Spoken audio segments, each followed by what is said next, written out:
BNNP Sumsel musnahkan 16,9 kg sabu jaringan internasional. Kloter perdana Haji RI tiba di Madinah, layanan lancar. Jurnalis Lebanon tewas dalam serangan udara Israel. Indonesia dan Filipina bahas sejumlah kerjasama strategis. Manchester City kudeta Arsenal di puncak Premier League.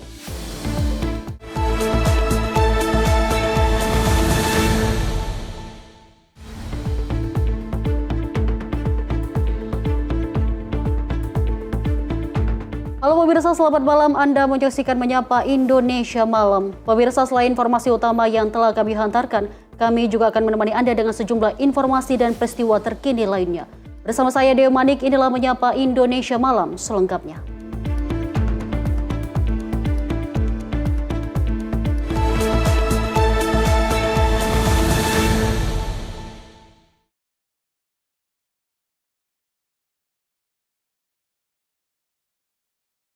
Pemirsa, informasi Menyapa Malam kita awali dari hujan deras dengan intensitas tinggi yang mengguyur wilayah Bogor sejak 3 hari terakhir, mengakibatkan pergerakan tanah di Kampung Cimangurang, Desa Citayanti, Kabupaten Bogor, Jawa Barat. Sebanyak 7 rumah mengalami kerusakan, 4 rumah diantaranya rata dengan tanah.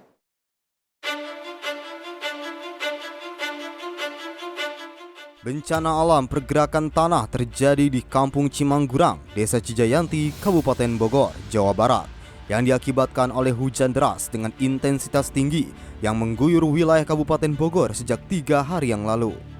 Sebanyak 7 rumah mengalami kerusakan, 4 rumah diantaranya ambruk rata dengan tanah pada Senin dini hari. Selain itu, sebanyak 9 kepala keluarga dengan 28 jiwa terdampak dan memilih mengungsi di rumah kerabatnya. Menurut salah seorang warga, pergerakan tanah ini terjadi saat hujan deras yang terjadi pada Minggu malam mengakibatkan rumah miliknya rata dengan tanah pada Senin dini hari. Total rumah yang tidak bisa dihuni untuk saat ini ada 5 kakak. Yang rusak ringan ada 3 rumah, 3 kakak. Pak, kerusakan apa aja Pak? Bisa dijelaskan rumah Bapak ini Pak? Ya bisa dibilang rusak total ya, karena dari unsur-unsur pun tidak bisa udah nggak berbentuk lagi, sudah nggak berbentuk rumah. Dan alhamdulillah kami masih bisa menyelamatkan barang-barang punya kami karena tidak langsung serentak robohnya, pelan-pelan gitu. Hingga ambruk ya Pak sekarang? Enggak langsung ambruk, enggak. Tentunya kami ada Pak RT juga, ada dari Tagana selalu menghimbau agar segera dievakuasi gitu, karena sudah mulai ada banyak tanda-tanda gitu. Nah Pak, untuk saat ini keluarga sendiri mengungsi Pak? Sementara proses mencari kontrakan. Nah, untuk sampai jam sekarang baru dapat 4 kontrakan yang udah fix dengan pihak kontrakannya kosong gitu ya. Boleh diisi, mungkin sore atau malam yang udah dapat kontrakan kami langsung evakuasi ke sana. Ini kejadian pertama kali ya Pak? Pertama, kalau sampai separah ini. Tapi kalau tanahnya kekikis ya memang udah sekian 5 tahun ke belakang. Oh gitu. Pak, hingga saat ini pergerakan tanah masih terdengar kali? Masih Pak, makanya kami masih waspada, bahkan sampai dari pihak desa, dari pihak BPBD pun masih standby. Dari Babinsa, Babin Kaptimnas juga masih pada standby. Ya, kami alhamdulillah, jadi kami tidak merasa sendiri. Sementara itu, menurut petugas Badan Penanggulangan Bencana Daerah Kabupaten Bogor, mengatakan bencana alam pergerakan tanah ini mengakibatkan 28 jiwa terdampak hingga diungsikan ke rumah kerabatnya. Hingga Senin sore, suara pergerakan tanah yang menggeser bangunan warga masih terdengar. Warga pun memilih menjauh dari lokasi kejadian. Terima kasih atas penontonnya. Kami dibantu oleh Babinsa sama Babimas dan Tagana. Ya, alhamdulillah untuk pergerakan tanah ini di Kampung Cimangurang, RT 4 RW 2 yang terdampak itu 9 kakak, 7 rumah dengan total 28 jiwa. Sudah kita cek lokasi. Ya, mungkin yang sekarang ini mungkin yang paling parah di Kampung Cimangurang di RT 4 RW 2 ini. Demikian Pak. Pak, untuk kerusakannya mendominasi apa aja Pak? Untuk kerusakan mungkin kalau di sini fluktuasi ya. Mungkin ada yang berat, ada yang sedang, mungkin kebanyakan sih rusak berat di sini. Dan untuk kebutuhan dasar mungkin di sini logistik tambah berat dan mungkin relokasi. Oh, tadi ada sempat ngebantu warga juga untuk mengevakuasi barang-barangnya ya Pak? Oke, siap. Untuk itu kami juga dengan masyarakat setempat dan dibantu oleh Babinsa, Babimas, dan Tagana untuk memindahkan barang-barang yang harus dievakuasi. Berarti berapa rumah yang dikosongkan ya Pak? Untuk rumah ini ada 7 rumah. 7 rumah dengan 9 kakak, 28 jiwa. Sebanyak 7 rumah warga mengalami kerusakan bervariasi, mulai dari keretakan pada dinding hingga lantainya. Bahkan 4 rumah mengalami rusak berat rata dengan tanah. Warga pun memilih mengungsi ke rumah kerabatnya, hingga petugas gabungan TNI Polri, BPBD, hingga Tagana membantu warga mengevakuasi barang berharganya ke lokasi yang lebih aman. Dari Bogor, jurnalis Simpo TV melaporkan. Pemirsa, upaya pencarian terhadap seorang lansia yang dilaporkan hilang di wilayah hutan Desa Wetsalah, Kecamatan Taibenu, Kabupaten Kupang akhirnya membuahkan hasil. Setelah 3 hari pencarian intensif, korban berhasil ditemukan dalam kondisi masih hidup. Warga Desa Wetsalah, Kecamatan Taibenu, Kabupaten Kupang, Nusa Tenggara Timur, yang sebelumnya dilaporkan hilang setelah pergi ke kebun akhirnya ditemukan dalam kondisi selamat oleh tim SAR gabungan pada Sabtu 18 April 2026. Korban Yakomina Sutai Hedmina, 76 tahun, ditemukan pada pukul 11:15 WITA setelah operasi pencarian memasuki hari ketiga.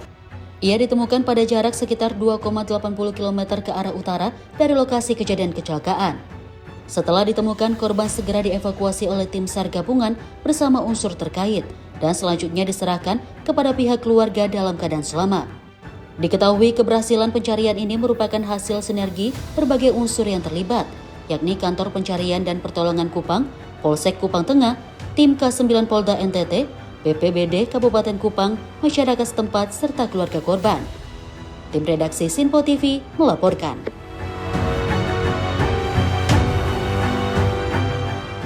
Pemirsa, kebakaran hebat menimpa truk pengangkut sepeda motor di ruas jalan Kecamatan Babalan, Kabupaten Langkat, Sumatera Utara pada Rabu 22 April 2026 siang. Seluruh muatan sepeda motor baru yang berada di atas truk ludes tak tersisa usai dilalap si jago merah.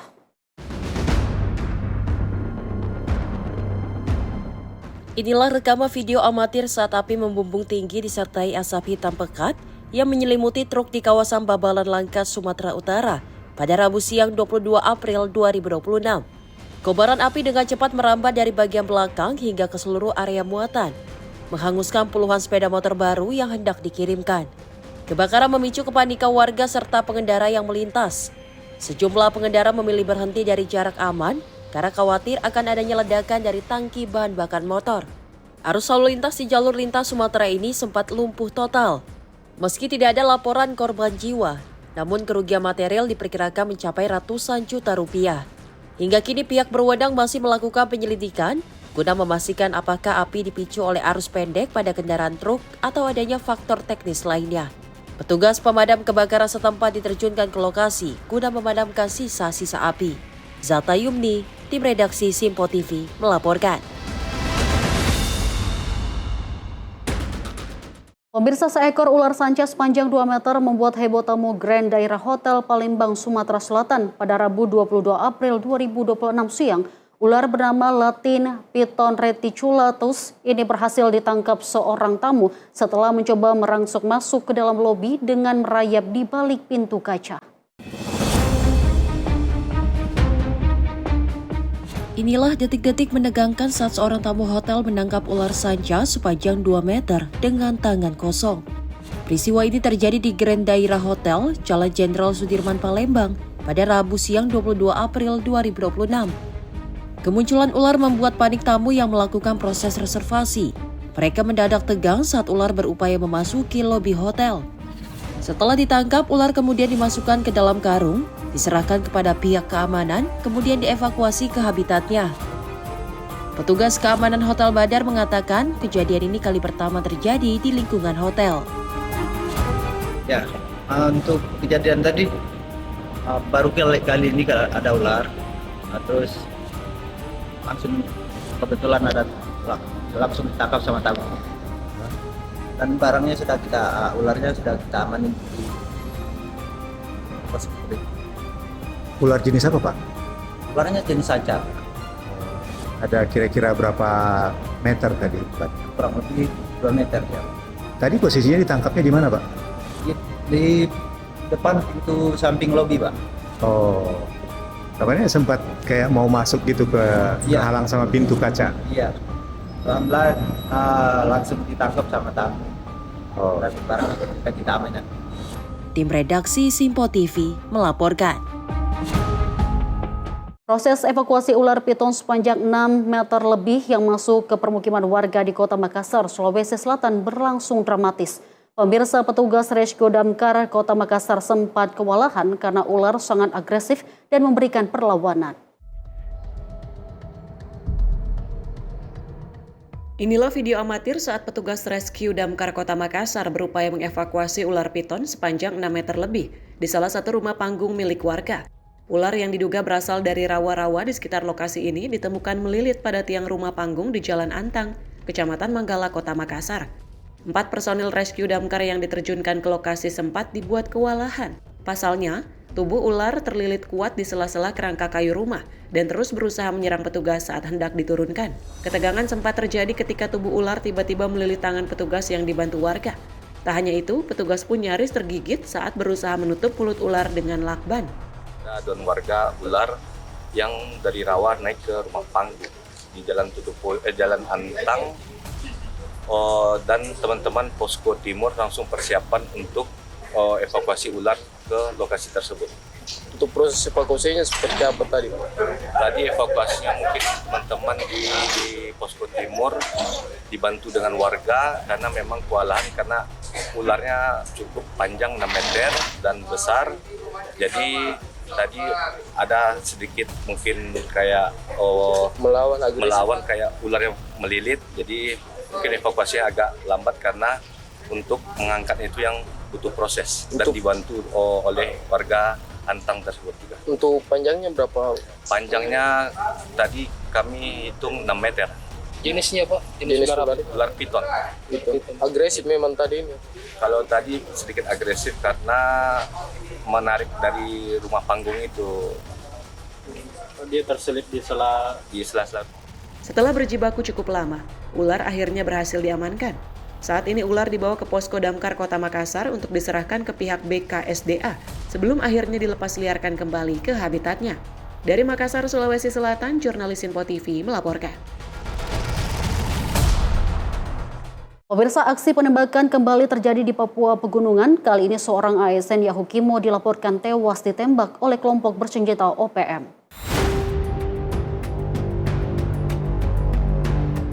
Seorang aparatur sipil negara Yones Yohame, 35 tahun tewas ditembak kelompok bersenjata.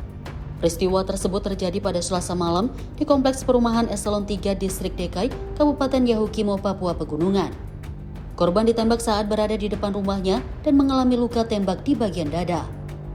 Sempat dilarikan ke Rumah Sakit Umum Daerah Dekai, namun korban dinyatakan meninggal dunia. Dalam keterangannya, Kepala Penerangan Korps TNI Habema, Letkol Infanteri Wirya Arta Diguna menyampaikan pihaknya mengecam keras aksi tersebut. Saat ini aparat gabungan TNI dan Polri tengah melakukan pengejaran terhadap kelompok bersenjata yang diduga melarikan diri ke arah hutan. Aparat juga terus meningkatkan pengamanan di wilayah tersebut serta mengimbau masyarakat untuk tetap tenang dan waspada. Jihan Nabila, Simpo TV melaporkan. Pemirsa, Direktorat Siber Bareskrim Polri membongkar jaringan internasional penjualan perangkat kejahatan siber atau phishing tools, dan 2 orang pelaku yang merupakan sepasang kekasih ditangkap di kawasan Kupang usai terbukti meraup keuntungan hingga 25 miliar rupiah sejak tahun 2019 silam. Bagaimana kita ketahui bahwa kejahatan siber saat ini telah berkembang menjadi kejahatan terorganisir lintas negara. Phishing tools yang diperdagangkan oleh para pelaku menjadi pintu masuk bagi berbagai kejahatan digital lainnya, seperti penipuan online, pencurian data, dan bisnis email compromise. Pengungkapan kasus besar kejahatan cyber ini bermula dari patroli cyber yang menemukan situs w3ll.store, sebuah wadah ilegal yang memperjualbelikan perangkat untuk aksi phishing. Penyidik kemudian melakukan penyamaran dengan menggunakan aset kripto guna memastikan aktivitas penjualan ini digunakan dalam aktivitas kejahatan digital. Petugas berhasil mengidentifikasi lebih dari 34.000 korban di seluruh dunia dengan total 2.400 pembeli. Dua tersangka yang merupakan sepasang kekasih langsung diamankan di Kupang, Nusa Tenggara Timur. Selain menangkap pelaku, Polri juga menyita aset ilegal senilai 4,5 miliar rupiah. Sementara total kerugian global akibat perbuatan pelaku diperkirakan mencapai 350 miliar rupiah. Dana cyber, yaitu berupa produksi, penjualan, dan distribusi perangkat lunak yang digunakan untuk memfasilitasi akses ilegal serta tindak pidana pencucian uang. Rekan-rekan yang saya hormati,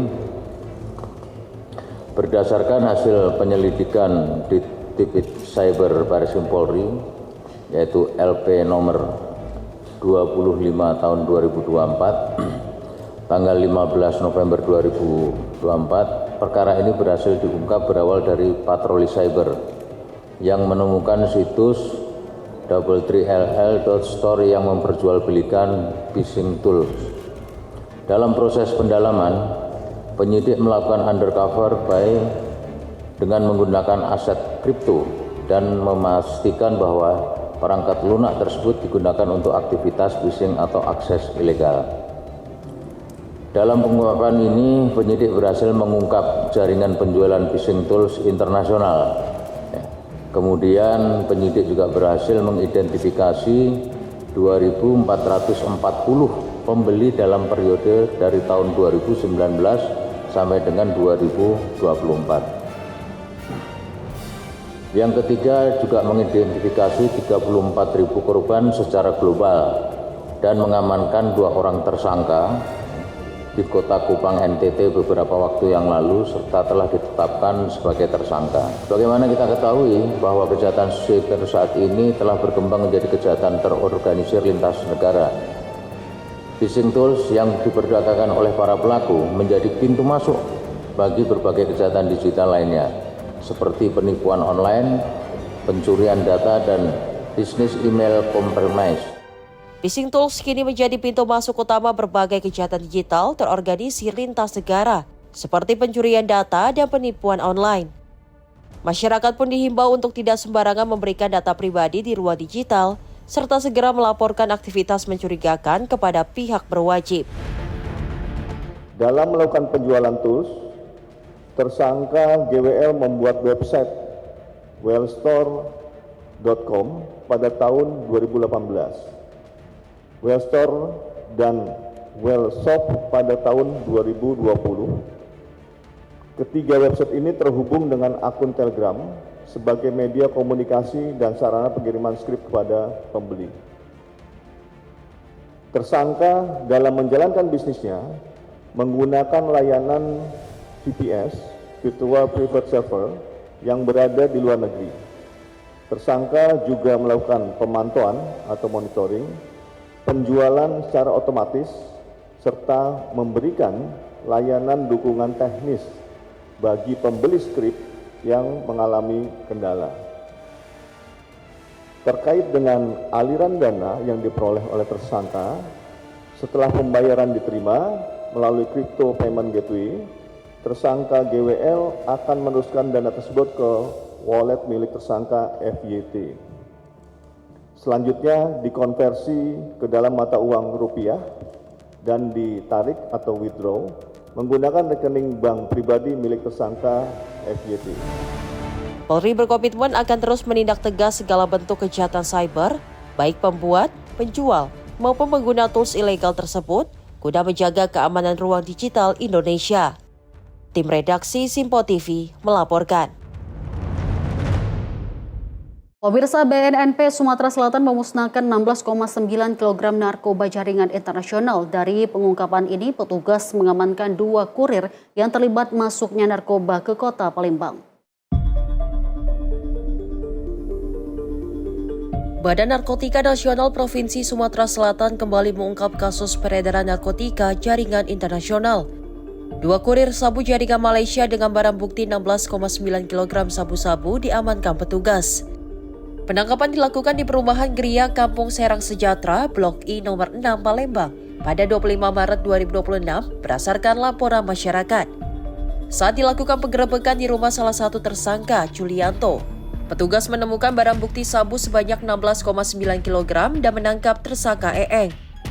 Petugas masih memburu 2 DPO lagi yakni W dan R yang merupakan pasangan suami istri yang diduga sebagai penggerak untuk kedua tersangka. Kedua tersangka Julianto dan EEng diupah sekitar 10 hingga 30 juta rupiah untuk 1 kali antar narkoba. Informasi dari masyarakat, kemudian kita tindak lanjuti dan menghasilkan 2 tersangka dan 16,9 kg sabu bruto. Dan tadi sudah kita musnahkan sebagai akuntabilitas bahwa tadi disaksikan masyarakat, kemudian Forkopinda dan instansi dari kejaksaan dan pengadilan, kemudian hadir juga dari DPR, dari pemerintah provinsi, bahwa barang bukti tersebut setelah disisihkan untuk pemeriksaan laboratorium memastikan bahwa itu narkoba dan disisihkan untuk kepentingan nanti di pengadilan, sisanya semuanya dimusnahkan dan tadi sudah kita saksikan bersama-sama. Jaringan mana benar? Ini kalau barang bukti, kalau kita lihat dari tipikal barang buktinya berarti berasal dari Malaysia yang mungkin asalnya dari Myanmar, jadi jaringan Malaysia dan Palembang. Di tempat yang sama, proses pemusnahan narkotika dilakukan dengan menggunakan alat yang dimodifikasi dan dicampur air pembersih lantai. Usai dilakukan pemusnahan narkoba yang sudah tercampur cairan pembersih lantai itu, selanjutnya dibuang ke toilet. Dari Palembang, Sumatera Selatan, jurnalis Simpo TV melaporkan.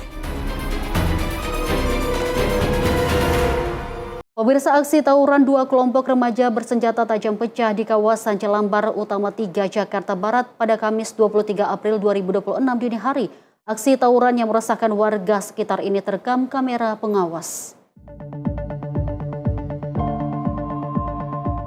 Dalam rekaman kamera pengawas atau CCTV terlihat detik-detik saat 2 kelompok remaja saling kejar di Jalan Jelambar Utama 3, Grogol, Petamburan.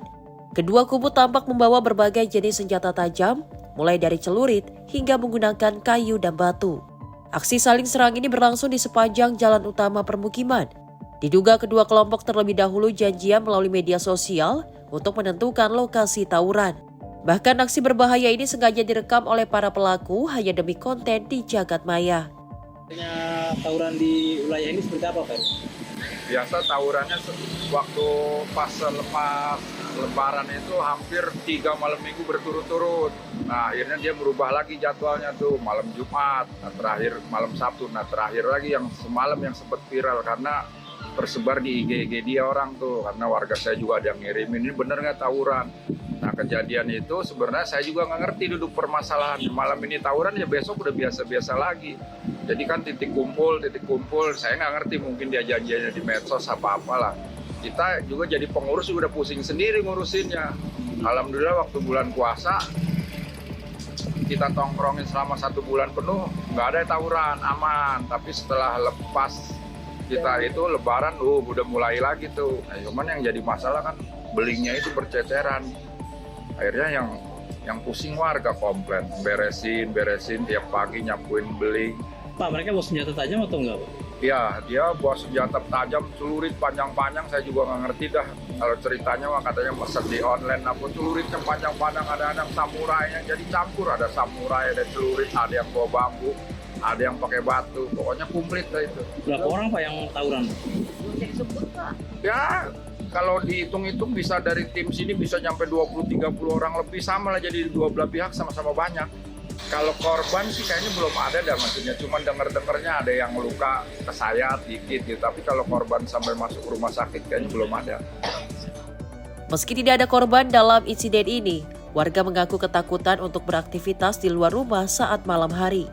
Mereka berharap pihak kepolisian rutin melakukan patroli dini hari guna mencegah terjadinya tawuran susulan. Tim redaksi Simpo TV melaporkan. Pemirsa, aksi pencurian kendaraan bermotor kembali terjadi di kawasan perumahan Gria Cilegon, Kabupaten Serang, Banten pada Minggu 19 April 2026 pagi. 2 orang pelaku terekam kamera pengawas saat masuk ke area rumah dan menggasak 1 unit sepeda motor Matic.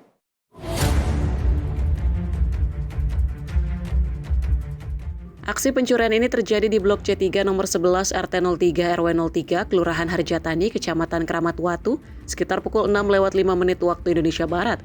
2 orang pelaku berbagi peran masuk ke dalam area rumah korban. 1 pelaku tampak berjaga sambil mengawasi situasi sekitar, sementara rekannya beraksi mengambil sepeda motor yang terparkir.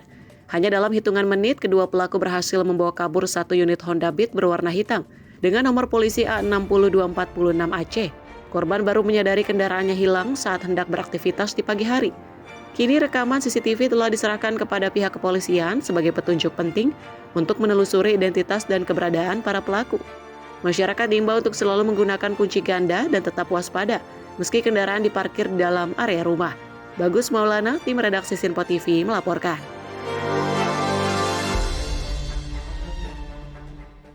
Pemirsa, hendak mencuri mobil komplotan pencurian kendaraan bermotor mengganjal pintu rumah korban menggunakan payung di salah satu rumah di kawasan Padasuka, Ciamas, Kabupaten Bogor, Jawa Barat pada Rabu 22 April 2026 dini hari. Pemirsa, diduga pintu rumah diganjal agar menghambat pemilik rumah memergoki aksi pencurian. Aksi ini terekam kamera CCTV. Peristiwa ini terjadi di kawasan Krete Kaler, Desa Padasuka pada Rabu 22 April 2026 sekitar pukul 2:30 waktu Indonesia Barat. 2 orang pelaku datang dengan berboncengan sepeda motor. Salah satu pelaku turun dan mengecek bagian dalam mobil yang diduga menjadi target utama. 1 pelaku lainnya terlihat mengganjal pintu rumah pemilik kendaraan menggunakan payung. Hal ini diduga kuat dilakukan untuk menghambat penghuni rumah keluar jika aksi mereka terdengar atau diketahui. Meski telah melakukan serangkaian persiapan, aksi ini akhirnya berhasil digagalkan pemilik rumah. Pelaku memilih melarikan diri dari lokasi kejadian setelah merasa situasi sekitar tidak lagi aman. Warga diimbau untuk tetap waspada dan memastikan pintu serta pagar rumah terkunci rapat, terutama pada jam-jam rawan kriminalitas. Bagus Maulana, tim redaksi Sinpo TV melaporkan. Pemirsa, Menteri Haji resmi lepas keberangkatan PPIH Dakar Mekah. Informasi selengkapnya usai jeda berikut ini. Tetaplah bersama kami.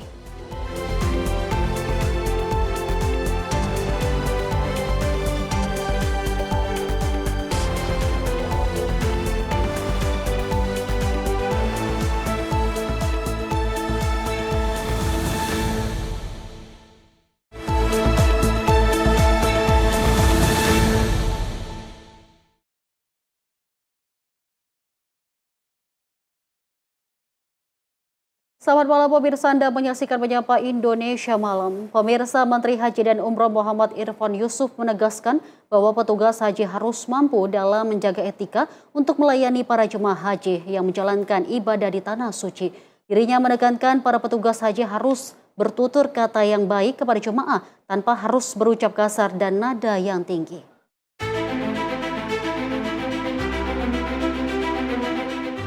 Menteri Haji dan Umroh Muhammad Irfan Yusuf memberikan instruksi kepada seluruh petugas penyelenggara ibadah haji atau PPIH 2026.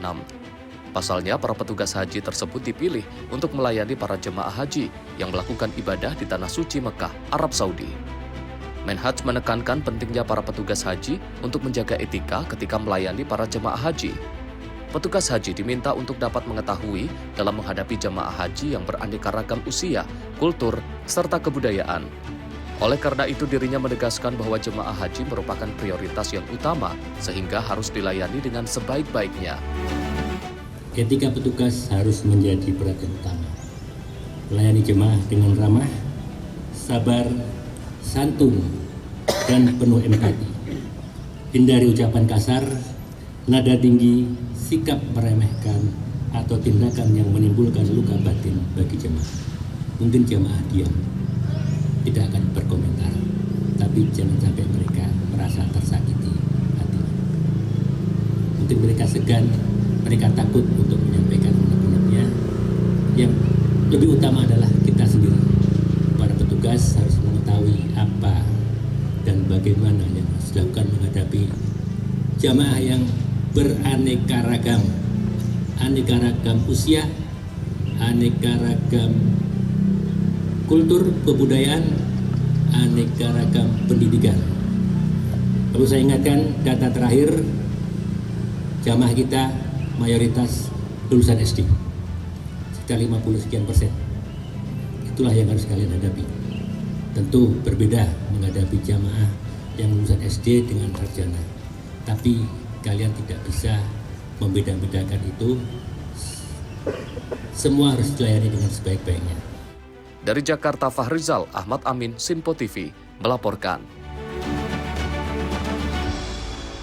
Pemirsa, Menteri Haji dan Umroh Muhammad Irfan Yusuf kembali melepas keberangkatan petugas penyelenggaraan ibadah haji atau PPIH daerah kerja Mekah, Arab Saudi. Sebanyak 200 petugas penyelenggara ibadah haji diberangkatkan melalui Bandara Internasional Soekarno-Hatta, Tangerang, Banten. Dalam memberikan kenyamanan bagi jemaah haji, para petugas penyelenggara ibadah haji 2026 resmi diberangkatkan menuju Mekah, Arab Saudi. Pelepasan PPIH tersebut diresmikan langsung oleh Menteri Haji dan Umroh Muhammad Irfan Yusuf di Asrama Haji Pondok Gede, Jakarta pada Rabu pagi. Terdapat sebanyak 200 petugas haji diberangkatkan melalui Bandara Internasional Soekarno-Hatta. Para petugas ini nantinya diminta untuk dapat melayani dan mendahulukan kepentingan jemaah haji selama jemaah menjalankan ibadah di Tanah Suci. Dari Jakarta, Fahrizal Ahmad Amin, Sinpo TV melaporkan.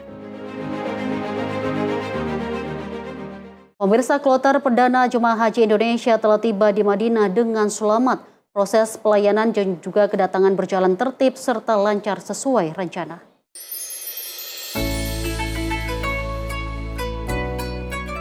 Tiga kloter perdana jemaah haji Indonesia tiba di Madinah, Arab Saudi pada Rabu 22 April dengan pelayanan yang berjalan tertib dan lancar.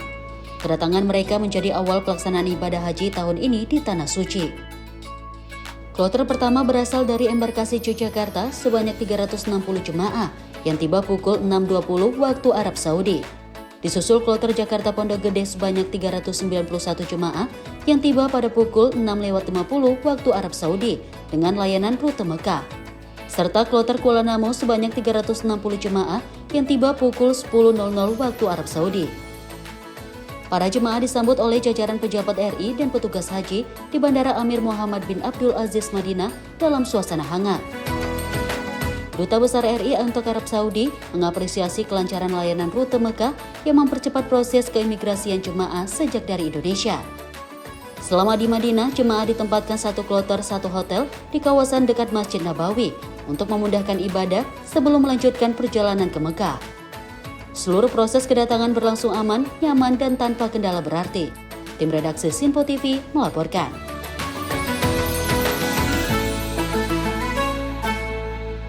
Pemirsa, kisah nyata penantian lama jemaah haji Indonesia untuk menjalankan rukun Islam kelima mengundang rasa haru.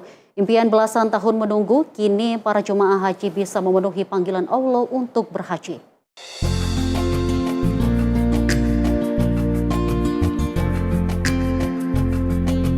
Inilah suasana sepi Bandara Prince Amir Muhammad bin Abdul Aziz Madinah pada Rabu pagi. Seperti layaknya pagi hari pada umumnya, hanya nampak beberapa orang melintas, baik dari otoritas bandara maupun dari pasukan pelayan tamu Allah yang tengah berharap-harap cemas menanti kedatangan kloter pertama jemaah haji Indonesia. Tak berselang lama atau tepatnya jam 7:40 waktu Arab Saudi, ruang Makkah Road, jalur fast track dan jalur terminal haji mendadak sibuk karena tamu yang dinanti-nanti oleh petugas haji, yakni jemaah haji Indonesia, telah tiba di bandara. Suasana haru menyelimuti kedatangan jemaah haji Indonesia Madinah, Arab Saudi.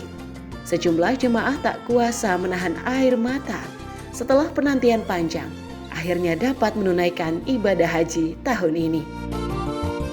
Salah satunya adalah Irfan, jemaah haji asal Jakarta Timur. Setibanya di Bandara Pangeran Muhammad bin Abdul Aziz Madinah, Irfan menangis bahagia karena akhirnya bisa menunaikan ibadah haji sekaligus mendampingi sang ayah, Ali Duria. Bagi Irfan, kesempatan berhaji bersama ayahnya merupakan rezeki besar dari Allah. Terlebih sang ayah telah menunggu selama 13 tahun sejak mendaftar haji. Irfan mengaku tak pernah menyangka akan dipanggil tahun ini sebagai pendamping ayahnya. karena sebelumnya ia mendaftar tanpa memberitahu sang ayah. Alhamdulillah senang, saya sangat bersyukur bisa tiba berhaji bersama dengan ayah. Ini sebuah rezeki yang luar biasa, Masya Allah. Yang tidak ada kata yang bisa saya sampaikan, hanya satu kata, Alhamdulillah. Semoga ini menjadi perjalanan luar biasa bagi kami yang baik. Semoga haji kami menjadi haji yang mabrur. Kisah serupa juga datang dari Siti Anissa, jemaah haji asal Jakarta Timur. Ia mengaku bersyukur akhirnya bisa berangkat haji tahun ini setelah menunggu selama 13 tahun sejak mendaftar bersama ibu dan adiknya. Ya, capek tapi senang. Ini baru pertama kali ya? Iya, baru pertama kali. Sudah berapa lama nunggu keberangkatan ini? 13 tahun. 13 tahun. Bersama ibu dan adik? Alhamdulillah, satu keluarga ini ya? Bertiga aja sih. Bertiga. Iya. Tak hanya haru bahagia, kisah mengharukan juga datang dari Supomo Sutikno Sentono, jemaah asal Kulon Progo daerah istimewa Yogyakarta yang membawa cerita perjuangan dan kesabaran hingga akhirnya mendapat kesempatan menjadi tamu Allah tahun ini. Lancar, sehat, amin, dan bisa menjalankan simak dan wajibnya haji. Nah, semoga kami bertiga dan istri saya sama anak saya, Alhamdulillah. Ya, bisa menjadi haji yang mabrur. Amin. Amin. Ya Rabbal Alamin. Raut kebahagiaan sekaligus tak mampu menahan air mata juga dirasakan oleh jemaah haji yang berangkat melalui embarkasi Kuala Namu Medan, Sumatera Utara. Alhamdulillah, capek tapi ya sudah itu yang menjalani 13 tahun. Wah, sangat senang, bahagia. Allah Maha Besar menunjukkan waktu untukku menengok Ka'bah. Sehat anak-anakku, cucuku semua. Mudah-mudahan doa Bapak di sini terijabah, kalian akan sampai kemari. Amin. Tangis haru dan rasa syukur para jemaah menjadi bukti bahwa ibadah haji adalah perjalanan spiritual yang penuh makna, sekaligus jawaban atas doa dan penantian panjang. Sebelum menjalani rangkaian ibadah haji hingga puncaknya nanti, para tamu Allah ini mengaku sangat lega telah tiba di Madinah untuk menjalankan rangkaian ibadah haji, sekaligus berziarah ke Masjid Nabawi dan makam Rasulullah Muhammad SAW. Dari Madinah, Arab Saudi, Ferdi Setiawan melaporkan untuk Sinpo TV. Pemirsa, Kementerian Komunikasi dan Digital menerima komitmen kepatuhan YouTube Indonesia terhadap PP Tunas terkait perlindungan anak di ruang digital. Platform tersebut akan menerapkan batas usia minimal pengguna 16 tahun.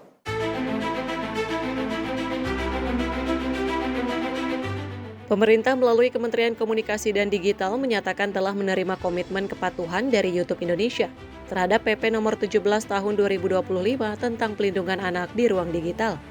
Platform tersebut akan menerapkan batas usia minimal pengguna 16 tahun. Menteri Komdigi Mutia Hafid menyampaikan apresiasi atas langkah YouTube yang telah mengirimkan surat kepatuhan serta mulai menerapkan aturan tersebut, termasuk pemberitahuan batas usia bagi pengguna. Pemerintah mengapresiasi karena YouTube tentu dibawahi oleh Google sudah menyampaikan surat kepatuhan secara perubahan kasat matanya yang bisa dilihat adalah untuk notifikasi atau pemberitahuan batas usia minimum 16 tahun sudah dilakukan oleh platform YouTube. Berikutnya juga YouTube sudah memberikan rencana untuk deaktivasi dari akun-akun dan juga sekaligus menyampaikan bahwa akan mengeliminir ke depannya juga iklan-iklan yang menargetkan anak-anak dan remaja. Selain itu, YouTube juga akan menghapus iklan yang menyasar anak dan remaja, serta menindaklanjuti penyesuaian akun sesuai ketentuan. Pemerintah masih terus berkoordinasi dengan sejumlah platform digital lain untuk memastikan penerapan PP Tunas secara menyeluruh. Tim redaksi Sinpo TV melaporkan.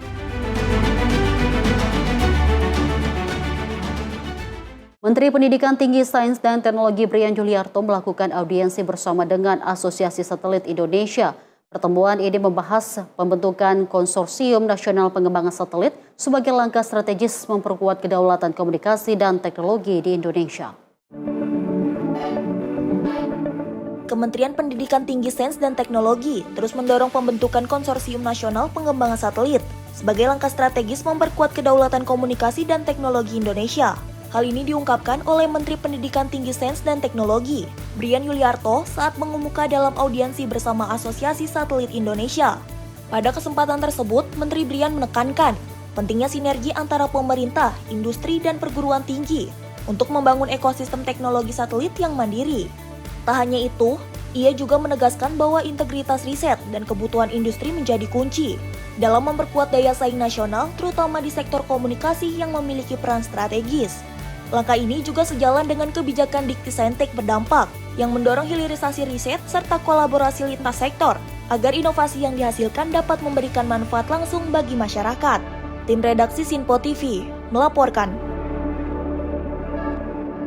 Pemirsa, kita beralih dengan informasi dari akses warga di Labuhan Batu Utara, Sumatera Utara kini kembali lancar. Jembatan Aramco yang dibangun TNI bersama masyarakat telah rampung dan siap digunakan. Kodim 0209 Labuhan Batu resmi menuntaskan pembangunan Jembatan Aramco di Desa Tanjung Pasir, Kabupaten Labuhan Batu Utara. Jembatan sepanjang 7 meter ini telah mencapai progres 100% dan menjadi akses penghubung utama antar dusun Kampung Jeruk. Pembangunan dilaksanakan secara gotong royong oleh personil TNI bersama masyarakat dengan menggunakan peralatan sederhana. Sebelumnya, keterbatasan infrastruktur membuat akses transportasi warga terhambat, terutama dalam aktivitas sehari-hari dan distribusi hasil pertanian. Dengan rampungnya jembatan ini, mobilitas warga menjadi lebih aman dan lancar, serta mendorong peningkatan aktivitas ekonomi dan sosial. Jembatan ini juga dicat dengan warna merah putih yang menjadi simbol semangat kebangsaan, serta kebersamaan antara TNI dan masyarakat. Warna tersebut diharapkan dapat menumbuhkan rasa memiliki dan kepedulian warga untuk menjaga dan merawat jembatan, agar manfaatnya dapat dirasakan dalam jangka panjang. Jihan Nabila, Sinpo TV melaporkan.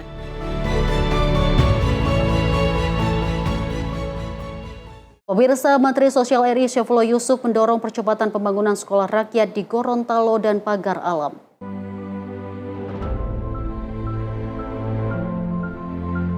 Menteri Sosial RI Saifullah Yusuf menerima audiensi Gubernur Gorontalo dan Wali Kota Pagar Alam di Kantor Kementerian Sosial, Jakarta pada Selasa 21 April 2026. Audiensi tersebut membahas percepatan pembangunan sekolah rakyat di kedua daerah tersebut. Mensos mendorong percepatan pembangunan sekolah rakyat di Gorontalo dan Pagar Alam. Sementara itu, kedua pemerintah daerah menyampaikan kesiapan mendukung program tersebut melalui penyediaan lahan serta pembangunan infrastruktur akses menuju lokasi.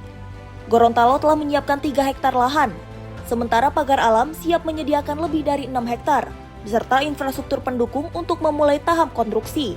Tim redaksi Sinpo TV melaporkan.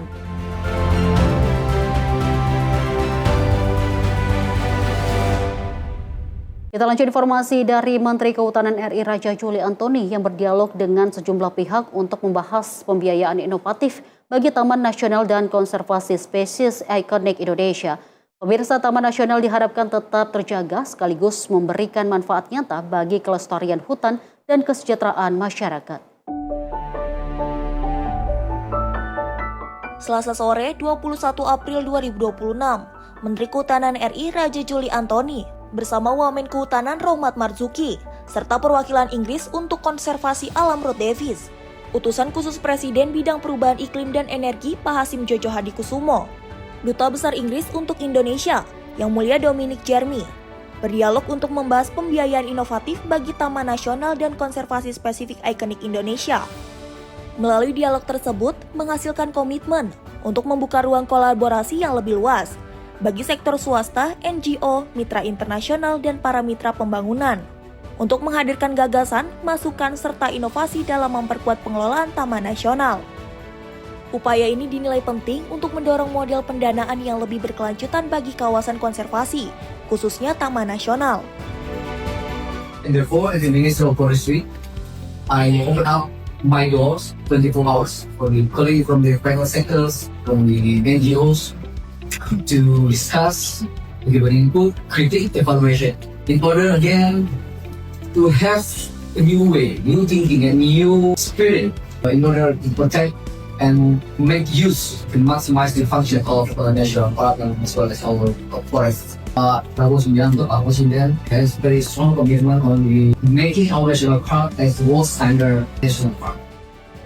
Melalui sinergi yang baik, diharapkan Taman Nasional tetap terjaga, sekaligus memberikan manfaat nyata bagi kelestarian hutan dan kesejahteraan masyarakat. Tim redaksi Sinpo TV melaporkan.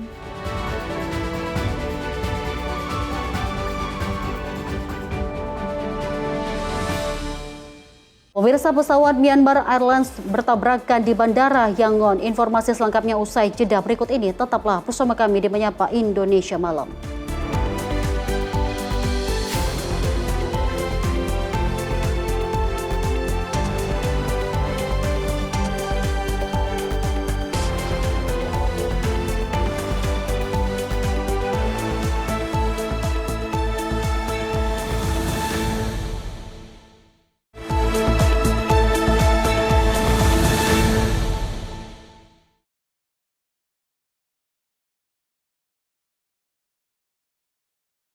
Terima kasih pemirsa, Anda kembali menyaksikan Menyapa Indonesia Malam bersama saya Deo Manik.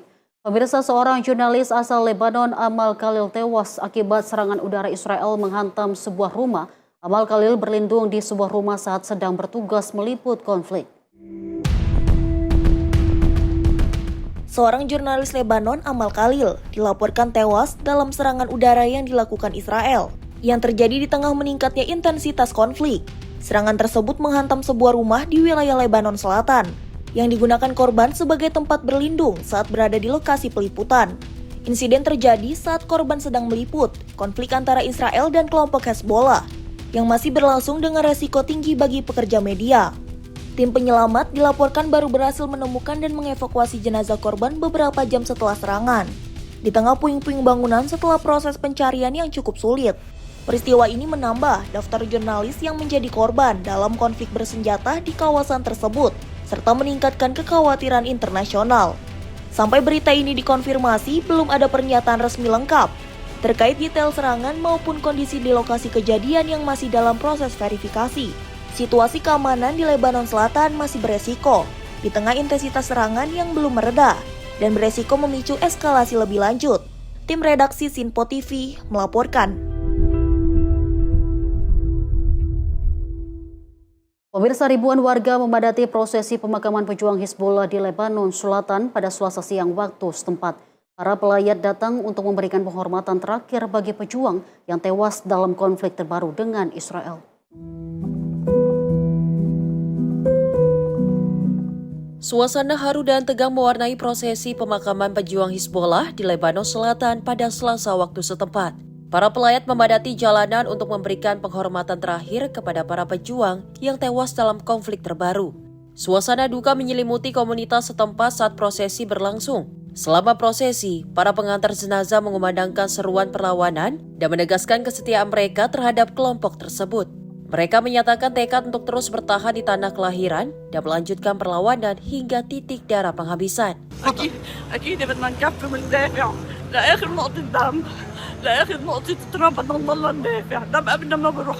Konflik antara Hizbullah dan Israel masih terus berlangsung dan terus memberi dampak pada masyarakat di berbagai wilayah di Lebanon. Hingga kini belum terlihat tanda-tanda penurunan eskalasi dari kedua belah pihak.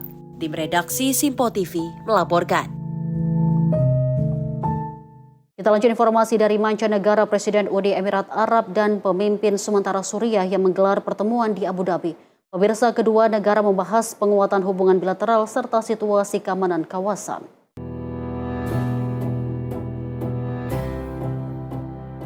Presiden Uni Emirat Arab Mohammed bin Zayed Al Nahyan menerima kunjungan pemimpin sementara Suriah Ahmed Al-Shara di Al-Bahr Palace, Abu Dhabi. Rekaman yang dirilis Emirates News Agency menunjukkan prosesi penyambutan resmi dilanjutkan dengan pertemuan bilateral yang dihadiri para pejabat dari kedua negara. Dalam pembahasan, kedua pihak menekankan pentingnya memperkuat kerjasama, terutama di bidang pembangunan dan ekonomi demi kepentingan bersama. Mereka juga bertukar pandangan terkait perkembangan terkini di kawasan, termasuk dampaknya terhadap keamanan maritim dan perekonomian global.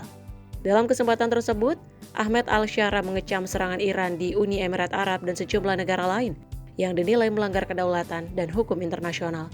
Ia juga mengapresiasi langkah-langkah Uni Emirat Arab dalam menjaga keamanan dan melindungi warga serta penduduknya.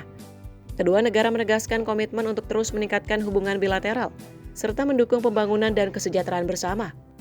Kunjungan ini merupakan bagian dari rangkaian tur kawasan Teluk oleh pemimpin Suriah yang sebelumnya juga mengunjungi Arab Saudi dan Qatar. Tim redaksi Sinpo TV melaporkan.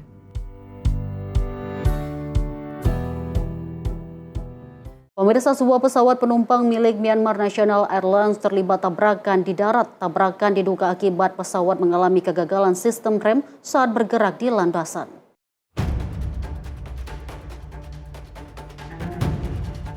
Insiden terjadi di Bandara Internasional Yangon pada Senin waktu setempat saat aktivitas operasional bandara berlangsung normal. Sebuah pesawat tipe ATR 72600 dilaporkan kehilangan kendali pengereman saat bergerak di landasan sehingga tidak dapat dihentikan sesuai prosedur. Akibatnya, pesawat tersebut melaju tanpa terkendali dan menabrak bagian ekor pesawat Airbus A319 milik Myanmar Airways International yang sedang parkir di area apron dan dalam kondisi tidak beroperasi. Setelah benturan awal, pesawat ATR terus menyimpang dari jalurnya, berputar dan kembali menabrak peralatan darat sebelum akhirnya berhenti di dalam area operasional bandara. Insiden ini menyebabkan kerusakan pada kedua pesawat serta sejumlah fasilitas dan peralatan bandara yang berada di sekitar lokasi kejadian. Meski demikian, otoritas menyatakan tidak ada korban jiwa maupun cedera serius dalam peristiwa tersebut. Meski sejumlah penumpang dan petugas mengalami kepanikan. Hingga kini, penyelidikan masih dilakukan untuk mengetahui penyebab pasti kegagalan sistem rem pada pesawat serta mengevaluasi prosedur keselamatan operasional di bandara. Tim redaksi Sinpo TV melaporkan.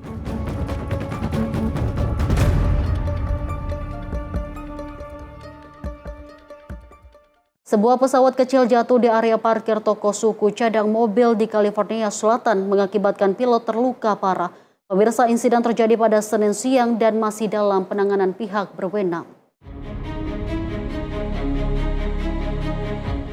Sebuah pesawat capung mengalami kecelakaan dan jatuh di area parkir toko suku cadang mobil di wilayah Pacoima, Los Angeles, Amerika Serikat.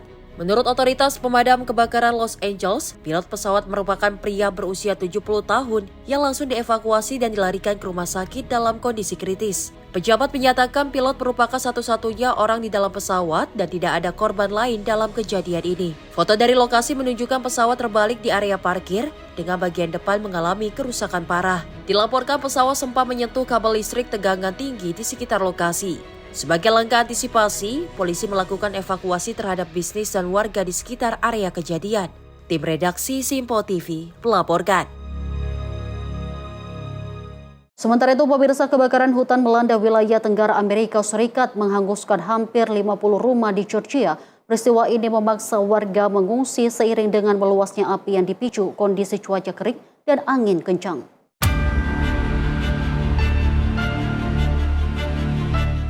Kebakaran hutan terus meluas di sejumlah wilayah Tenggara Amerika Serikat, terutama di negara bagian Georgia dengan skala dampak yang terus bertambah dalam waktu ke waktu. Sedikitnya hampir 50 rumah dilaporkan hangus terbakar akibat amuk api yang sulit dikendalikan dan cepat menyebar ke area pemukiman. Kondisi ini memaksa lebih banyak warga untuk meninggalkan tempat tinggal mereka dan mengungsi ke lokasi yang lebih aman demi menghindari ancaman keselamatan. Sejumlah sekolah juga dilaporkan ditutup sementara demi menjaga keselamatan siswa dan staf di tengah kondisi darurat yang berlangsung. Otoritas setempat memperingatkan bahwa kondisi cuaca, seperti kelembapan rendah dan angin kencang, dapat memperparah penyebaran api dan menyulitkan upaya pemadaman. Petugas pemadam kebakaran terus berupaya menangani situasi, meski menghadapi tantangan di lapangan termasuk medan sulit dan perubahan arah angin. Hingga kini, upaya pemadaman dan evakuasi masih terus dilakukan seiring dengan resiko kebakaran yang masih tinggi dan potensi meluasnya dampak ke wilayah lain. Tim redaksi Sinpo TV melaporkan. Pemirsa, kebakaran besar melanda gudang penyimpanan pangan di Meksiko. Meski tidak ada menimbulkan korban jiwa, kerugian ditaksir mencapai jutaan peso dan masih dalam penyelidikan.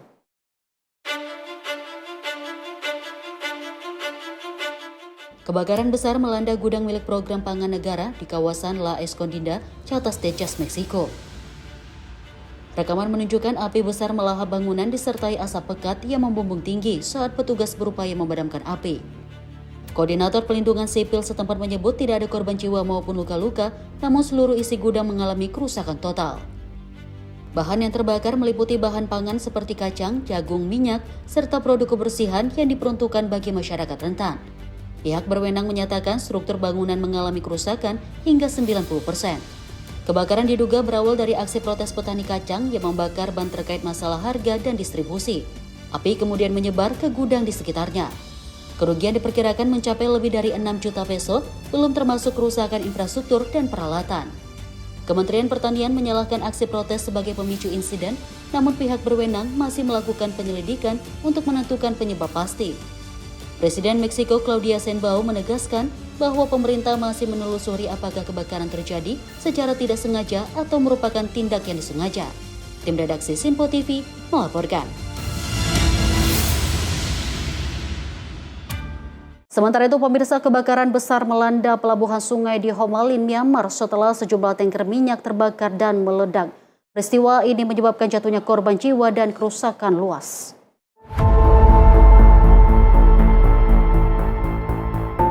Kebakaran hebat terjadi di pelabuhan sungai di wilayah Sagaing, Myanmar, dan dengan cepat menyebar ke area sekitar. Insiden ini dipicu oleh terbakarnya sejumlah tanker minyak pada Senin malam yang kemudian memicu ledakan besar hingga memperparah skala kebakaran. Setidaknya 2 orang dilaporkan tewas dan 11 lainnya terluka akibat kebakaran tersebut, dengan sejumlah korban masih mendapatkan perawatan. Rekaman video menunjukkan api masih berkobar hebat hingga hari berikutnya dengan kepulan asap tebal membumbung tinggi dan terlihat dari jarak jauh. Petugas pemadam kebakaran dilaporkan mengalami kesulitan dalam menangani api karena intensitas panas yang sangat tinggi, serta kondisi lokasi yang menyulitkan akses. Kebakaran ini juga melahap sedikitnya 20 kendaraan, serta merusak infrastruktur pelabuhan hingga hampir ludes dan menyisakan kerusakan yang signifikan. Otoritas setempat menyatakan, jumlah korban jiwa berpotensi bertambah seiring proses evakuasi dan penyelamatan. Yang masih terus dilakukan, insiden ini menjadi perhatian, mengingat sebelumnya kebakaran serupa juga terjadi di kawasan yang sama dalam beberapa waktu terakhir. Hingga kini, penyelidikan masih dilakukan untuk mengetahui penyebab pasti kebakaran serta mencegah terulangnya insiden serupa di masa mendatang. Tim redaksi Sinpo TV melaporkan. Pemirsa, jangan beranjak kemana-mana karena usai jeda berikut ini kami akan hadir kembali dengan sejumlah informasi terkini lainnya. Tetaplah bersama kami di Sinpo TV.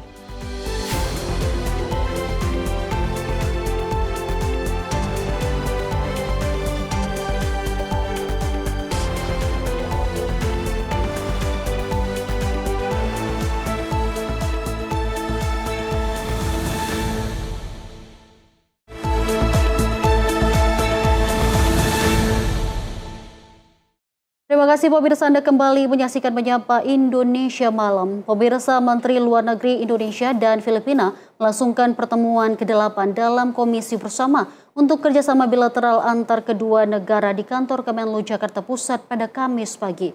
Pemirsa, pertemuan ini membahas isu strategis seperti ekonomi, konektivitas, energi, hingga politik dan keamanan.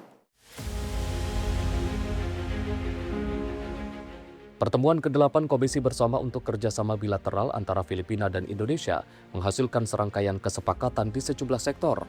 Menteri Luar Negeri RI, Sugiono, mengungkapkan kesepakatan ekonomi seperti penggunaan sistem pembayaran lokal KRIS di Filipina. Selain itu, wilayah perbatasan turut menjadi pembahasan, yakni di Kota Manado, Bitung, Davao, dan General Santos. Sebagai 2 produsen nikel terbesar di dunia, Indonesia menyambut baik kerjasama mineral kritis guna menjangkau pasar global secara merata. Kedepan, Indonesia terus memperkuat kerjasama maritim meningkatkan perbatasan mengenai delimitasi kontinental berdasarkan undang-undang internasional. Bersama Menlu Filipina, Sugiono juga turut menyikapi gencatan senjata terkini pada dinamika geopolitik di Timur Tengah hingga kestabilan di Laut Cina Selatan. On the geopolitics dynamics in the Middle East, we both believe that current ceasefire is an important step to prevent wider escalation. For countries like Indonesia and the Philippines, the stability in the Gulf matter directly because any disruption will affect energy security, supply chain, and economic resilience in our region. And at the same time, we believe that lasting peace and stability in the Middle East cannot be achieved without justice for the Palestine as well. And we both believe that this two-state solution is the only solution. Menteri Luar Negeri Filipina, Teresa P. Lazaro, mengungkapkan pertemuan ke-8 dari Komisi Bersama untuk kerjasama bilateral Indonesia-Filipina menjadi sangat penting, khususnya untuk mencapai kesepakatan pembahasan di berbagai lini sektor. I must emphasize that the Philippines attaches great importance to this bilateral relationship with Indonesia, which will reach 77 years this year. Dari Jakarta, Max Munte, Azizul Hakim, Simpo TV, melaporkan. Pemirsa, Kementerian Pendidikan Tinggi, Sains dan Teknologi memperkuat komitmen pengembangan teknologi hijau guna mendukung keberlanjutan lingkungan dan meningkatkan daya saing industri nasional di kancah global. Menteri Pendidikan Tinggi, Sains dan Teknologi Brian Juliarto menegaskan bahwa teknologi ramah lingkungan menjadi kunci bagi masa depan bangsa.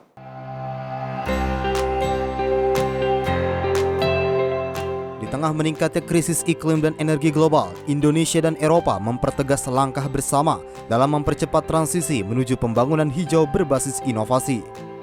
Melalui RI Youth Science and Technology Collaboration Forum 2026, kedua pihak meneguhkan kemitraan strategis yang tidak hanya berorientasi pada riset, tetapi juga pada solusi nyata yang berdampak langsung bagi masyarakat dan keberlanjutan lingkungan. Diselenggarakan bertepatan dengan momentum Hari Bumi, forum bertema Green Technology for Sustainable Climate Solution menjadi ruang kolaborasi penting bagi para pemangku kepentingan dari kedua kawasan. Pemerintah Indonesia melalui Kementerian Pendidikan Tinggi, Sains dan Teknologi bersama delegasi Uni Eropa untuk Indonesia mendorong sinergi lintas negara dalam pengembangan teknologi hijau, penguatan kapasitas riset, serta perluasan jejaring inovasi global yang inklusif dan setara. Forum ini menegaskan komitmen Indonesia dan Uni Eropa untuk kerjasama yang inklusif, setara, dan berorientasi pada solusi, guna menghasilkan inovasi berbasis sains dan teknologi yang memberikan dampak nyata bagi masyarakat dan lingkungan. Tim redaksi Simpo TV melaporkan.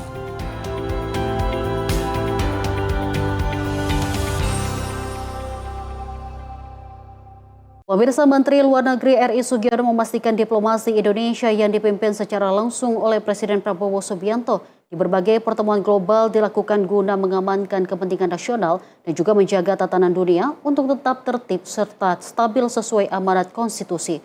Menlu Sugiono menilai langkah-langkah yang telah diambil selama 1,5 tahun terakhir merupakan langkah yang konkret dan terukur. Menteri Luar Negeri RI Sugiono memastikan diplomasi Indonesia di tengah ketidakpastian global tetap memprioritaskan kepentingan nasional dan menjaga stabilitas kawasan dan dunia. Dalam 1,5 tahun kepemimpinan Presiden Prabowo Subianto, Indonesia memiliki intensitas yang tinggi dalam berinteraksi dengan lingkungan global. Pemerintah memastikan langkah-langkah terukur dan berkelanjutan menjadi prinsip utama diplomasi Indonesia. Menlu Sugiono mengatakan kepentingan nasional tersebut diantaranya menjaga pasokan energi, ketersediaan pupuk, hingga kerjasama teknologi dan pendidikan. Pernyataan itu disampaikan Menlu Sugiono dalam konferensi pers penguatan posisi Indonesia di dunia internasional yang digelar di kantor Kepala Staf Presiden Jakarta. Menghadapi situasi global seperti ini, saya kira merupakan sebuah keharusan bagi Indonesia untuk memperkuat posisinya dalam tata pergaulan dunia dengan prinsip-prinsip yang kita ketahui bersama merupakan tradisi politik luar negeri Indonesia dengan prinsip-prinsip bebas aktif. Kemudian juga seperti apa yang disampaikan oleh Bapak Presiden bahwa 1000 kawan terlalu sedikit dan 1 lawan terlalu banyak, yang kita arahkan untuk menjaga dan memperjuangkan kepentingan nasional. yang pertama, yang utama, bahwa penguatan posisi kita di dalam panggung global merupakan sebuah upaya untuk memperkuat dan memajukan kepentingan nasional serta menjaga tatanan dunia untuk tetap stabil, untuk tetap tertib, karena ini merupakan amanat dari konstitusi kita yang merupakan pijakan pemerintah dalam menjalankan politik luar negeri. Menteri Luar Negeri Sugiono menyatakan upaya diplomasi yang dilakukan pemerintah menitik beratkan pada pertumbuhan ekonomi nasional yang memberikan nilai tambah nyata bagi masyarakat. Hal itu terlihat dari aktifnya Indonesia di sejumlah forum ekonomi dunia, seperti menyelesaikan perjanjian ekonomi yang telah disepakati di Kanada, Peru, dan Eurasian Economic Union, SEPA dengan Uni Eropa, hingga forum BRICS. Kementerian Luar Negeri berkomitmen untuk terus meningkatkan akses pasar di sejumlah forum ekonomi dunia. Dari Jakarta, Dio Malau, Simpo TV melaporkan. Pemirsa, Presiden Prabowo Subianto berencana mengirimkan warga negara Indonesia ke Rusia untuk mengikuti program pelatihan antariksa atau kosmonaut. Dan rencana itu muncul setelah pertemuan antara Presiden Prabowo Subianto dengan Presiden Rusia Vladimir Putin pekan lalu. Presiden Prabowo Subianto berencana mengirimkan warga negara Indonesia untuk ke Rusia untuk mengikuti program kosmonaut. Hal itu merupakan penjajakan kerjasama di bidang antariksa. Pertemuan Prabowo dan Putin membahas kerjasama di bidang ilmu pengetahuan dan teknologi, termasuk antariksa. Sugiono mengatakan Presiden Prabowo menyampaikan rencana untuk menjajaki kemungkinan pengiriman warga negara Indonesia mengikuti program pelatihan kosmonaut. Menlu Sugiono mengatakan langkah tersebut bagian dari upaya memperkuat kompetensi sumber daya manusia Indonesia di sektor teknologi tinggi. Dia mengatakan eksplorasi luar angkasa menjadi salah satu parameter keunggulan teknologi. Karena ini merupakan satu parameter bahwa satu negara memiliki keunggulan di bidang teknologi, kemudian bisa mengirimkan awak ataupun alat ke orbit. Karena itu Bapak Presiden juga kemarin menyampaikan bahwa menjajaki kemungkinan untuk mengirimkan orang-orang Indonesia untuk bisa menjalani program pelatihan kosmonaut tersebut.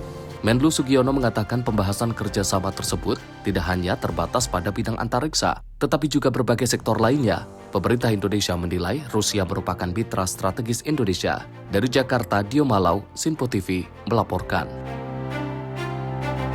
Kita lanjut informasi dari realisasi investasi Indonesia pada triwulan 1 2026 mencapai 498,8 triliun rupiah dan tumbuh secara tahunan. Pemirsa, capaian ini turut membuka 706.000 lebih lapangan kerja di berbagai sektor.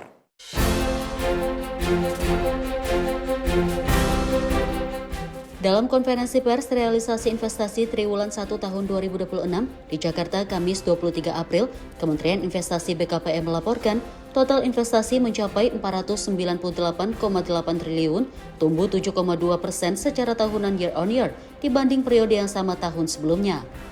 Realisasi tersebut juga naik 0,4% secara kuartalan quarter on quarter dan telah mencapai sekitar 24,4% dari target investasi tahun 2026 sebesar 2.041,3 triliun rupiah. Menteri Investasi Kepala BKPM Rosan Roslani juga mengungkapkan investasi ini turut menyerap 706.569 tenaga kerja, meningkat 18,9% secara tahunan.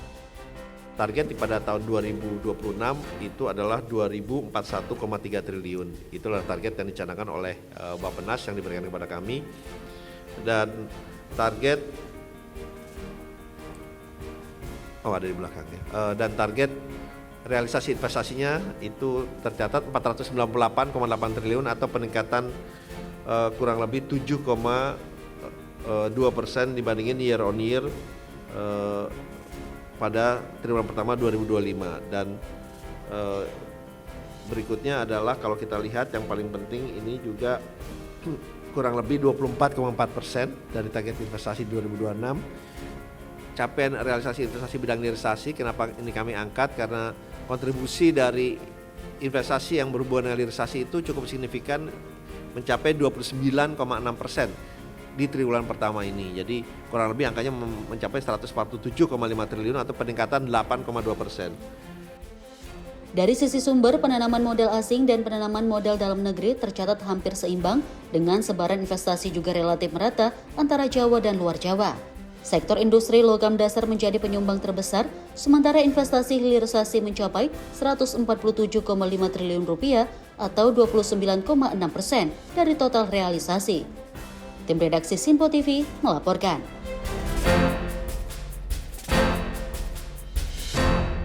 Menteri Pertanian Andi Amran Sulaiman meninjau langsung stok beras nasional di gudang Bulog Karawang. Mentan juga menyebut cadangan beras saat ini mencapai lebih dari 5 juta ton hasil dari peningkatan produksi nasional. Menteri Pertanian Andi Amran Sulaiman didampingi Direktur Utama Bulog meninjau gudang Bulog penyimpanan beras di Karawang, Jawa Barat. Dalam kesempatan tersebut, Mentan menyampaikan, stok beras nasional saat ini telah mencapai 5,19 juta ton. Mentan menyebut capaian ini merupakan hasil kerja keras pemerintah dan petani dalam meningkatkan produksi pangan nasional. Untuk menampung hasil produksi, pemerintah terus menambah kapasitas penyimpanan dengan menyewa gudang di berbagai daerah. Mentan juga menyampaikan Indonesia berhasil menekan impor beras dan menargetkan tidak ada impor pada tahun 2026. Langkah ini diharapkan dapat memperkuat ketahanan pangan nasional, sekaligus meningkatkan kontribusi Indonesia dalam memenuhi kebutuhan pangan global. Hari ini kita umumkan beras 5.198 ton. Itu berkat kerja keras kita semua. Kita berada di gudang ini disewa. Totalnya gudang kapasitas di sini saja Karawang, daerah sekitar sini, kita sewa 102.000 ton. Yang sudah terisi 80.000 ton. Mungkin 2 minggu ke depan ini penuh lagi. Full. Sekarang kita sudah sewa gudang seluruh Indonesia 2 juta ton. Kapasitas gudang kita hanya 3 juta ton. Sekarang sudah kita sewa 2 juta ton dan sekarang sudah penuh. Tinggal 800 dan kita sudah sewa lagi kurang lebih 1 juta ton kapasitasnya. Ini berkat kerja keras kita semua. Dan ini berkontribusi pada rakyat Indonesia dan berkontribusi pada dunia yang konsumsi beras, yaitu 33 negara dan untuk sebagian penduduknya ada 170 negara. Jadi Indonesia sekarang berkontribusi pada dunia. Kenapa? Karena Indonesia impor beras 2023, 2024 7 juta ton. Dengan jagung kurang lebih 100 triliun. Alhamdulillah kita tidak impor di 2025. Insya Allah 2026 tidak impor. Kita saling mendoakan, kita kolaborasi. Insya Allah 2026 tidak impor beras. Dari Karawang, Jawa Barat, Jihan Nabila, Mutia Anggiani, Sinpo TV melaporkan. Pemirsa, Menteri Pertanian Andi Amran Sulaiman memastikan stok beras nasional dalam kondisi aman meski Indonesia akan menghadapi fenomena El Nino. Mentan menyebut cadangan dan juga produksi beras diklaim mampu menjaga ketahanan pangan hingga 1 tahun ke depan. Menteri Pertanian Andi Amran Sulaiman menegaskan, pemerintah telah mengantisipasi dampak El Nino yang diprediksi terjadi selama 6 bulan. Mentan menyampaikan, saat ini stok beras nasional telah mencapai lebih dari 5 juta ton, menjadi yang terbesar sepanjang sejarah. Hal ini disampaikan Mentan saat meninjau gudang Bulog di Karawang, Jawa Barat, bersama Dirut Bulog Ahmad Rizal Ramdhani, Kamis 23 April 2026. Mentan mengungkapkan bahwa secara keseluruhan, total ketersediaan beras diperkirakan mencapai 28 juta ton atau setara dengan ketahanan selama sekitar 11 bulan. Mentan menegaskan jumlah tersebut dinilai cukup aman untuk menghadapi periode kemarau akibat El Nino. Lebih lanjut, dirinya pun optimis ketersediaan beras nasional akan tetap terjaga hingga 1 tahun ke depan. Sekarang kita akan menghadapi El Nino Godzilla, yaitu 6 bulan. Oke? Stok kita 5 juta, terbesar sepanjang sejarah. Kemudian di Horeca. hotel, restoran, dan catering. Nah, ini 12,5 juta. Standing crop 11 juta. Total kalau tidak salah ini 28 juta. 28 juta itu setara 11 bulan. Sedangkan kekeringan itu 6 bulan. Artinya aman. Jadi aman kan? Karena kering 6 bulan tapi stok kita ketahanan 11 bulan. Berarti aman. Nah, sekarang pada saat musim kering kita masih berproduksi 2 juta ton per tahun. Karena ada irigasi. Ada sawah irigasi. Pompanisasi jalan, irigasi jalan. Nah, itu berarti 12 juta. 12 juta kata ya 4 bulan, 5 bulan. Berarti bisa sampai April tahun depan kekuatan pangan beras kita. Jadi aman karena 11 tambah 4 ya 15 bulan. 15 bulan ke depan, April, ketemu April dengan Mei. Hari ini April, 1 tahun ke depan aman. Dari Karawang, Jawa Barat, Jihan Nabila, Mutia Anggiani, Sinpo TV melaporkan. Pemirsa, Wakil Presiden Gibran Rakabuming Raka meninjau Rumah Sakit Umum Daerah DKI di Kabupaten Yahukimo, Papua Pegunungan. Wapres mendorong peningkatan status rumah sakit tersebut dari tipe D menjadi tipe C guna memperkuat layanan kesehatan di wilayah pegunungan.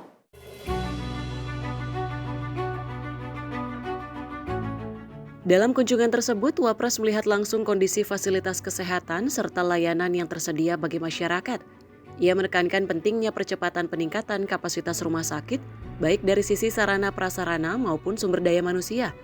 Upaya peningkatan status RSUD DKI ini diharapkan dapat memperluas akses layanan kesehatan rujukan bagi masyarakat Yahukimo dan sekitarnya yang selama ini menghadapi keterbatasan fasilitas dan tenaga medis. Sejalan dengan Wapres, Ketua Komite Eksekutif Percepatan Pembangunan Otonomi Khusus Papua Felix Wanggai menuturkan bahwa kebijakan pemerintah untuk menaikkan status rumah sakit menjadi tipe C akan diikuti dengan penguatan fasilitas dan tenaga kesehatan. Lebih jauh, Felix menekankan bahwa peningkatan layanan kesehatan di Papua tidak dapat dilepaskan dari kondisi keamanan yang kondusif sebagai fondasi utama pembangunan. Ia juga mengapresiasi kehadiran langsung Wapres di Yahukimo yang dinilai strategis, mengingat wilayah tersebut memiliki posisi penting sebagai penghubung logistik di Papua Pegunungan. Selain sektor kesehatan, pemerintah juga mendorong pengembangan Yahukimo sebagai salah satu sentra pangan di Papua Pegunungan guna mendukung ketahanan ekonomi masyarakat. Tim redaksi Sinpo TV melaporkan. Wapres Gibran Rakabuming Raka mengapresiasi jajaran TNI dan Polri atas dedikasi mereka dalam menjaga situasi tetap aman dan kondusif di Kabupaten Yahukimo. Pemirsa, hal ini menekankan pentingnya stabilitas keamanan sebagai fondasi utama percepatan pembangunan serta pemerataan program pemerintah hingga ke wilayah terpencil.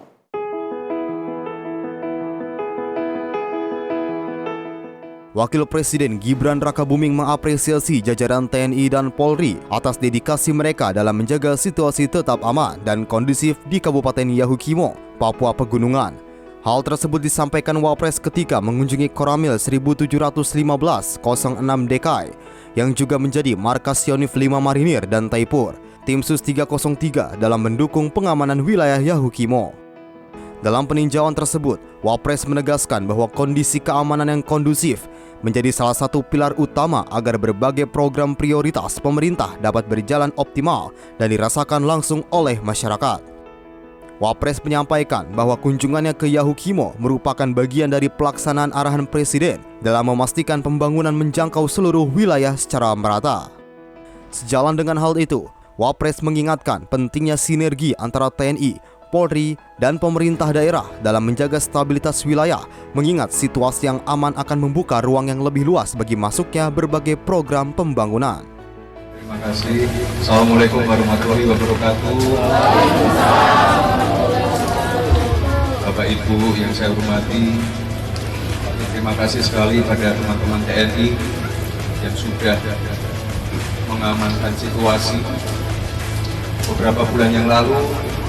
Karena beberapa hal saya menunda kunjungan ke Yahukimo, tapi alhamdulillah hari ini berjalan dengan lancar.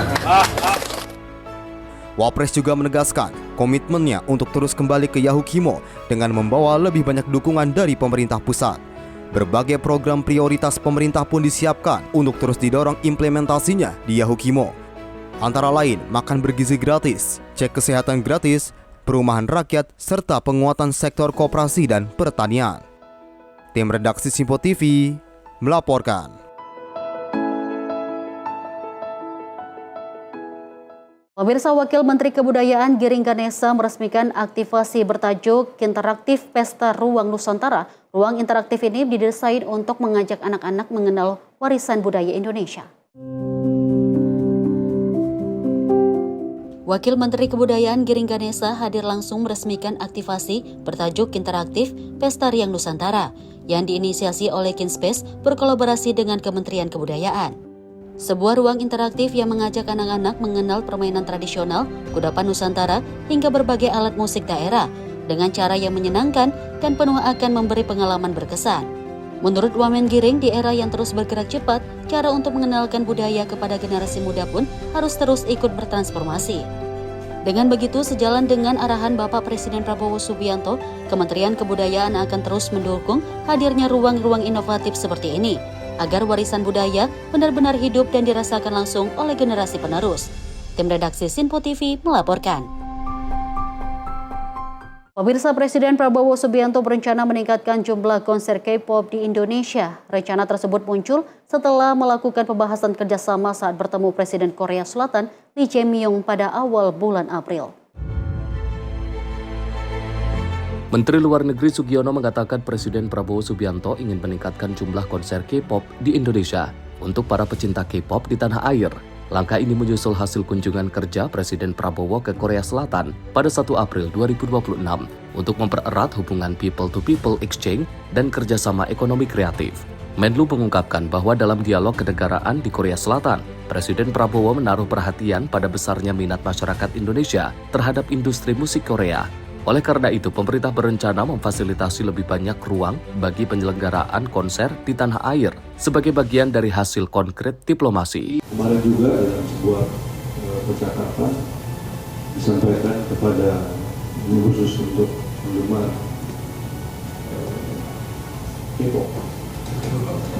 K-popers berencana untuk meningkatkan jumlah konser bagi para pecinta K-pop, karena ternyata ada juga saya juga baru tahu Pak KFB personil dari grup di sana juga ada orang Indonesia yang bisa forgive my ignorance. Beda usia. Tapi tentu saja sekali lagi kunjungan ini adalah merupakan suatu kunjungan di mana kita ingin menghasilkan sesuatu yang sifatnya dirasakan langsung oleh rakyat Indonesia. Dari Jakarta, Dio Malau, Simpo TV melaporkan. Pemirsa, Menteri Sosial RI Saifullah Yusuf mendorong percepatan pembangunan sekolah rakyat di Gorontalo dan Pagar Alam.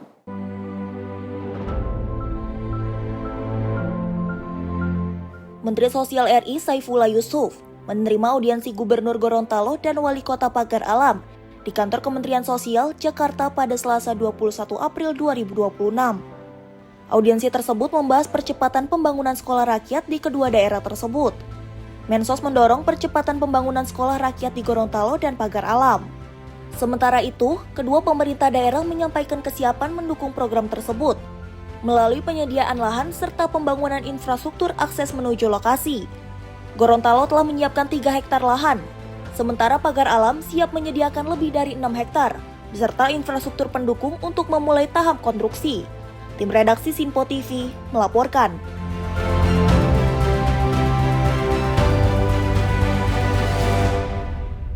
Pemirsa, informasi tadi menutup perjumpaan kita hari ini. Saya Azhar Putra mewakili seluruh rekan kerja yang bertugas mengucapkan terima kasih, selamat malam dan sampai jumpa.